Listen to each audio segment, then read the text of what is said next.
Joining us now to discuss the long, tight race is Howard Dean, chairman of the Democratic Party. Governor, welcome back to Fox News Sunday. Chris, thanks for having me on. The Democratic National Committee is now running an ad that attacks John McCain's position on the war in Iraq. Let's take a look. President Bush has talked about our staying in Iraq for 50 years. Maybe 100. That'd be fine with me. Governor, why are you distorting what McCain actually said? Well, I'm not. I actually have what he actually said, and if the Republican National Committee would like to pay for the whole 6 minutes, I'd be happy to do it. I've said publicly that John McCain said that he wants to keep our troops in Iraq for up to 100 years. He himself said that some of that could be occupation like South Korea or Germany. But the fact of the matter is, first, that anybody who thinks we can keep our troops in Iraq for 100 years without them being victimized by roadside bombs, suicide bombers, and militias, I think is wrong and needs their judgment, to look carefully at their judgment. And secondly, Americans don't want our troops in Iraq for 100 years, no matter what they're doing over there. We can't afford that. We need the money here at home for our jobs. Well, Governor, let's take a look, and it's not going to take 6 minutes. Let's take a look at what John McCain actually said that day in New Hampshire. Here it is. Maybe 100. Is that how long? We've been in South Korea. We've been in Japan for 60 years. We've been in South Korea for 50 years or so. That'd be fine with me, as long as Americans are not being injured or harmed or wounded or killed. Governor, you not only left out the part, as you said, where he talked about Americans keeping the peace very much as we have for a half century in Japan and North Korea. You also took the part where he said that'd be fine with me, but then you clipped out the very next words he said, which were, as long as Americans aren't being hurt or killed. The nonpartisan group, factcheck.org, said what the DNC ad conveys is the opposite of what McCain said. I don't think that's so, Chris. What John McCain said is his plan is to deal with Iraq is to stay there maybe for 100 years.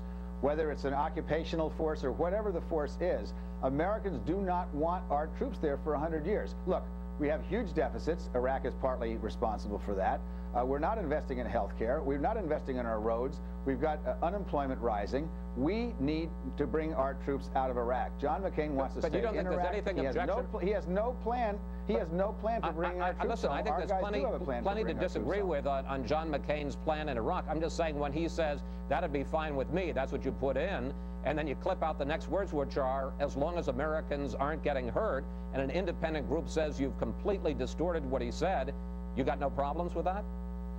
Our problem is that John McCain is distorting what he said. The fact of the matter is he began and ended his clip by saying he's willing to stay in Iraq for 100 years. That is not what the American people want under any circumstances, whether it's like South Korea or whether it's like Germany or whether it's continuing for 100 years to be sniped at by Shia militia and so forth. Governor, we don't belong in Iraq. We shouldn't have gone there, and we don't belong there. Governor, let's take a look at another of your ads, this time hitting what McCain has to say about the economy. Let's watch.